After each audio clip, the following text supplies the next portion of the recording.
नवरात्रि में चौथे दिन देवी को कुष्मांडा के रूप में पूजा जाता है। अपनी मंद हल्की हंसी के द्वारा अंड यानी ब्रह्मांड को उत्पन्न करने के कारण इस देवी को कुष्मांडा नाम से अभिहित किया गया है। जब सृष्टि नहीं थी, चारों तरफ अंधकार ही अंधकार था, तब इसी देवी ने अपने ईशत हास्य से ब्रह्मांड की रचना की थी। इसीलिए इसे सृष्टि की आदिस्वरूपा या आदिशक्ति कहा गया है। इस देवी की 8 भुजाएं हैं, इसलिए अष्टभुजा कहलाईं। इनके 7 हाथों में क्रमशः कमंडल, धनुष, बाण, कमल पुष्प, अमृतपूर्ण कलश, चक्र तथा गदा है। 8वें हाथ में सभी सिद्धियों और निधियों को देने वाली जपमाला है।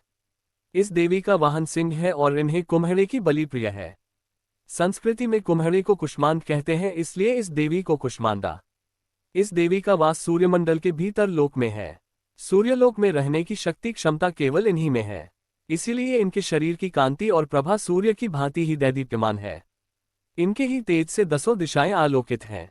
ब्रह्मांड की सभी वस्तुओं और प्राणियों में इन्हीं का तेज व्याप्त है।